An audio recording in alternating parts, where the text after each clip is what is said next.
Bom dia a todos. Nós continuaremos, né, falar sobre opressão, tá, gente? Nós vamos ler sobre Juízes 6. Servidão sobre os medianitas. Porém, os filhos de Israel fizeram o que parecia mal aos olhos do Senhor, e o Senhor os deu nas mãos dos medianitas por 7 anos. E prevalecendo a mão dos medianitas sobre Israel, fizeram os filhos de Israel para si, por causa dos medianitas, as covas que estão nos montes e as cavernas, as fortificações. Porque sucedia que, semeando Israel, subia os medianitas e os amalequitas, e também os do Oriente contra eles subiam. E punha-se contra eles em campo, e destruíam a novidade da terra, que a novidade que fala é as plantações, até chegarem a Gaza, e não deixava mantimentos em Israel, nem ovelhas, nem bois, nem jumentos. Eles passavam fome por causa disso, né?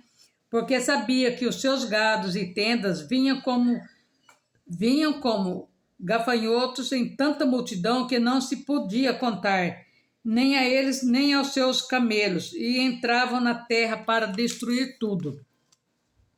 Assim Israel empobreceu muito pela presença dos medianitas. Empobreceram, tá vendo, gente? Então os filhos de Israel clamaram ao Senhor. E sucedeu que, clamando os filhos de Israel ao Senhor por causa dos medianitas, enviou o Senhor um profeta aos filhos de Israel, que lhe disse: sempre tem um profeta, viu, gente? Deus não faz nada sem avisar antes. Que lhe disse: assim diz o Senhor, Deus de Israel: do Egito eu vos fiz subir, e vos tirei por causa da servidão, e vos livrei da mão dos egípcios, e da mão de todos quanto vos oprimam, e os expeli de diante de vós, a vós dei a sua terra. Deus tira os opressores, viu, gente? Não pensa que isso aí vai ser eterno, não vai, né? E vos dei a sua terra, e vós diz: eu sou o Senhor vosso Deus. Não temais aos deuses dos amoreus, em cuja terra habitas, mas não destes ouvido a minha voz. O anjo fala com Gideão. Em Juízes temos muitas passagens que falam de anjo, viu, gente? Se vocês lerem, vocês vão ver em número. Então o anjo do Senhor veio e assentou-se debaixo do carvalho que está em Ofrá, que pertencia a Joás, né? E onde Gideão e seu filho estavam malhando a trigo, colhendo, tirando, né? Para o salvar dos medianitas, estava fazendo a colheita do seu trigo. Então o anjo do Senhor lhe apareceu e lhe disse: o Senhor é contigo, varão valoroso. Mas Gideão lhe respondeu: ai, Senhor meu, se o Senhor é conosco, porque tudo isso nos sobreveio? A gente fala isso, né? E que é feito de todas as suas maravilhas que nossos pais nos contaram, dizendo: não nos fez o Senhor subir do Egito? Porém, agora o Senhor nos desamparou e nos deu na mão dos medianitas. Então o Senhor olhou para ele e lhe disse: vai nessa tua força e livrarás a Israel da mão dos medianitas. Porventura não te enviei eu? Era chegada a hora, né, de Deus fazer alguma coisa por eles, né? Então o Senhor olhou para ele e disse: vai nessa tua força e livrará o povo de Israel. Porventura não te enviei eu? E ele lhe disse: ah, Senhor meu Deus, ah, Senhor meu, com que livrarei Israel? Eis que a minha família é mais pobre entre Manassés, e eu, o menor da casa do meu pai. E o Senhor lhe disse: porquanto eu hei de ser contigo, tu ferirás os medianitas, como se fosse um só homem. E ele lhe disse: se agora tenho achado graça aos teus olhos, dá-me um sinal de que és és o que comigo falas. Rogo-te que daqui te não apartes, até que eu venha a ti e traga o meu presente, eu ponha perante ti. E disse, eu esperarei até que tu voltes. E entrou Gideão e preparou um cabrito e bolo, né, assado, e voltou e apresentou ao anjo. Porém, o anjo de Deus lhe disse, toma a carne e os bolos, asnos, e põe-nos sobre esta penha, e verte o caldo. E assim o fez. O anjo do Senhor estendeu a ponta do cajado que estava na sua mão e tocou a carne. E o bolo, o asno, então subiu o fogo da penha e consumiu a carne. E o anjo do Senhor desapareceu aos seus olhos. Aí ele creu, né, que era o anjo do Senhor. Ele foi para a guerra, ele libertou o povo. Gideão apazigua os inframitas e mata os reis dos medianitas. Ele foi um grande guerreiro de Deus, conseguiu libertar. Nós não vamos contar toda a história dele, mas é muito bonita, tá? Então, nós vamos falar aqui, então, o Espírito do Senhor revestiu a Gideão, o qual tocou a buzina e os abieritas e se juntaram após ele. Enviou mensagem por toda a tribo de Manassés, que também se convocou após ele, também enviou mensagens e todos o ajudaram, né? E disse Gideão a Deus, não se acenda contra mim a tua ira. Se ainda falar só desta vez, rogo-te que só esta vez faça a prova que o velo. Rogo-te que só no velo haja secura, e toda no velo, né? Haja secura, e toda a terra haja orvalho. E assim Deus fez. E assim eu fez naquela noite, pois só no velo havia secura, sobre toda a terra havia orvalho. Deus respondeu o que ele perguntou, né? Então, ele era um fazendeiro, e Deus usou ele para libertar o povo, né? Da escravidão, como usou também quem? Usou Baraque e Débora. Agora, vocês acham que eles eram diferentes, era especial? Não, gente, eles eram homem comum, mulheres comum, mas eles tinham o quê? O Espírito Santo de Deus com eles. Eles eram pessoas de oração, eles eram os verdadeiros adoradores de Deus. Deus usa pessoas comuns. Como que nós sabemos disso? Né? Jacó, gente, era conhecido como o enganador, né? E o que ele foi? Ele ser pai da nação de Israel. Moisés, um escravo, ele salvou sua família da fome. Moisés, pastor em exílio e assassino, né? Deus fez com ele? Ele tirar o povo de Israel da escravidão e conduzi-lo à terra prometida. Gideão, aquele que nós acabamos de falar agora, um fazendeiro. Deus usou ele para livrar Israel das mãos dos medianitas e ele venceu a guerra. Jefete, filho de uma prostituta, ele foi usado para libertar Israel das mãos dos amoritas. Ana, dona de casa, ela foi a mãe de Samuel, Deus honrou ela, né? Deu 6 filhos para ela. Davi, um garoto, pastor e caçula da família. Ele foi o quê? Um rei, né? De Israel. Esdra, quem foi Esdra? Escriba, liderar o retorno a Judá e escrever alguns livros da Bíblia. Junto com quem? Com Neemias. Esther, o que ela era? Uma escrava.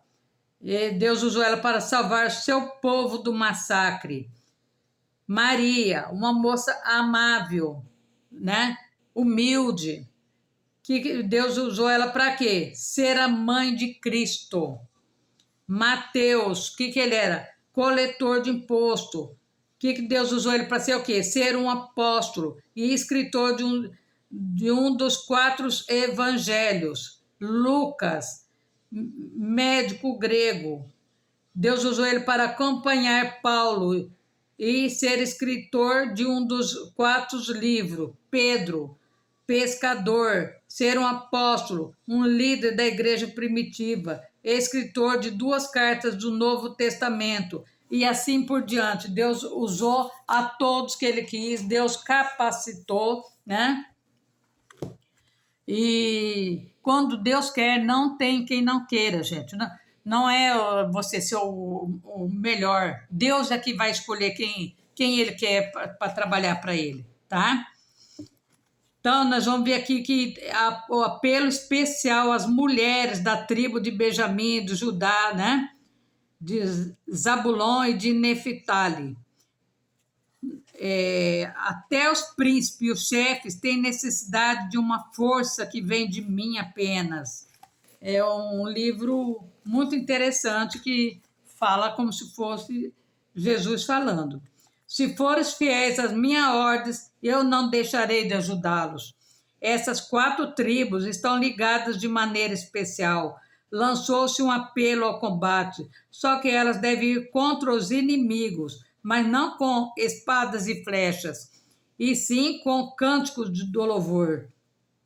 Em vez de brandir as espadas, elas carregam instrumentos de música. Essa ordem está reservada para as mulheres dessa tribo, as moças que tocam os tamborins. Chamo Benjamim, porque os homens dessa tribo têm coragem e perseverança. São combatentes valorosos, que somente eu posso vencer. Eles são pequenos, mas tenazes. Contudo, eu não chamo a conquistar uma vitória, servindo-se de seus dentes de lobo, mas sim de seus cânticos. Quero que Benjamim assista à vitória, que eu lhe darei quando ele me louvar. Então, depõe tuas armas e louva-me, Benjamim, de pequeno número, mas amado de Deus, e teu sucesso será ainda maior. Depois de Benjamim, esse apelo é direcionado a Judá. Na época de Davi, essas 2 tribos estavam em forte oposição, porque Saul era originário da tribo de Benjamim e Davi a de Judá. Depois da morte do rei Saul, a tribo de Benjamim teve muita dificuldade em aceitar o reinado de Davi, porque ele não era do seu meio. Mas quando meu espírito de amor, de perdão, desceu sobre eles, os benjaminitas foram os primeiros a entrar na vitória e no louvor. Anteciparam-se mesmo a Judá. Depois de Benjamim e Judá, o leão de Judá, né? Ele também deve renunciar ao uso da sua força natural e vencer o combate por meio de louvor. Eu sou sua única fonte de sucesso. Assim, toma teu tamborim, filha de Judá, e conduz o exército do Senhor até a vitória pelo cântico de adoração que eu te dei, pois teu nome é Judá, que significa louvor, e é nele que está a tua verdadeira força.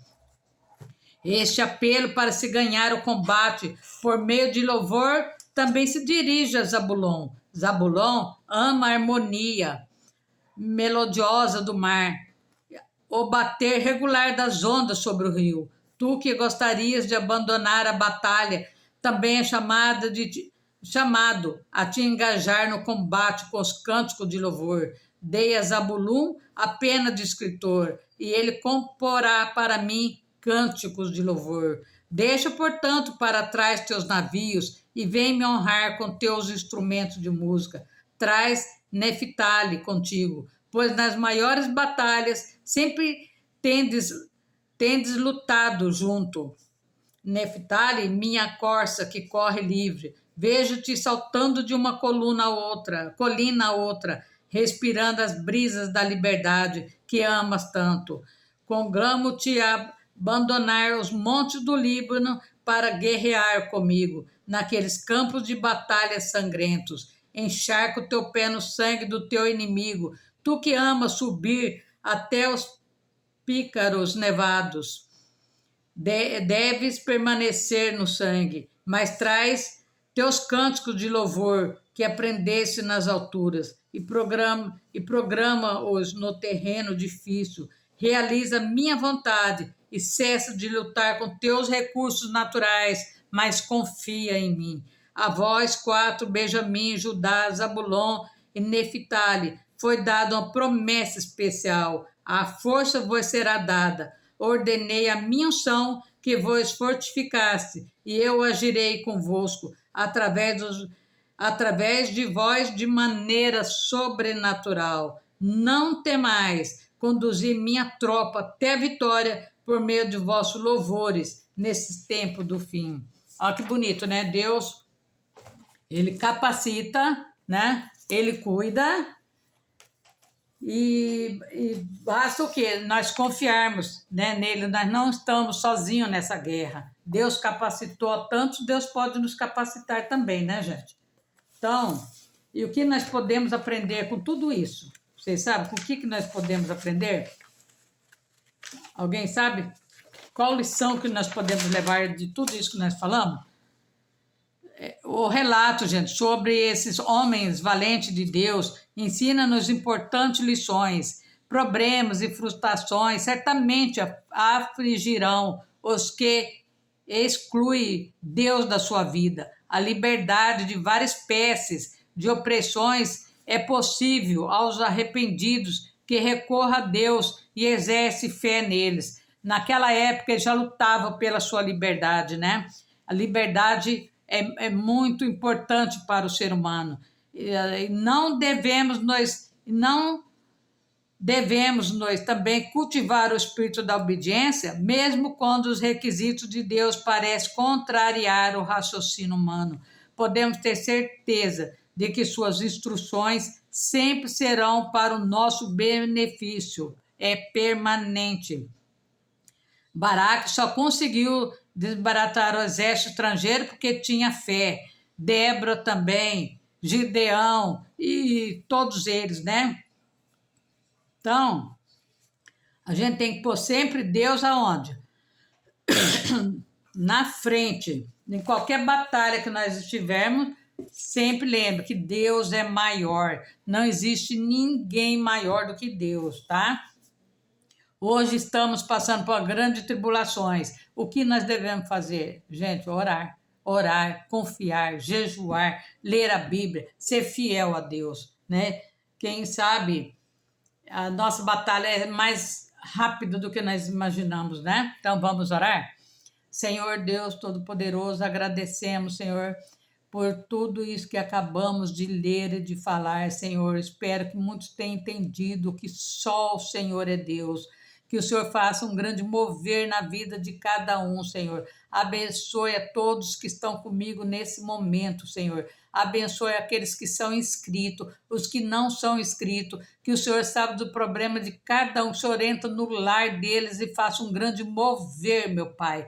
Vai abençoando a saúde, vai tirando toda a perseguição diabólica da vida deles, Senhor. Abençoe aqueles que estão desempregados, que estão nesse momento clamando por uma porta para eles trabalhar, Senhor. Senhor, vai fazendo um grande mover nos 3 poderes, Senhor amado. E vai fazendo, Senhor amado, justiça, Senhor, justiça. Que nesse país precisamos de pessoas que sabem que Deus é maior, que Deus pode fazer o impossível, meu Pai. Que nós possamos começar a ver coisas grandiosas acontecer no nosso país, Senhor. Não deixe que o nosso país se torne um país comunista. Freia, Senhor amado. Freia todas as intenções ruins, Senhor. Aqueles que se acham que semideuses, que vivem na soberba, Senhor, que está acima de tudo e de todos, Senhor. Que o Senhor os derruba como uma folha seca, Senhor, para que eles saibam que só o Senhor é Deus. Vai abençoando a nossa semana. Abençoe, Senhor, grandemente a todos que estão comigo nesse momento, clamando, Senhor, por justiça. Abençoe aqueles que estão nos hospitais, que estão no UTI, CTI, que estão desenganados, aqueles que fizeram operação, mas ainda não acordaram da operação, Senhor, que o Senhor os abençoe, meu Pai. Abençoe a todos que têm doenças pulmonares, doenças autoimunes, doenças raras, síndrome de pânico, câncer, desemprego, falência financeira, processo na justiça, Senhor.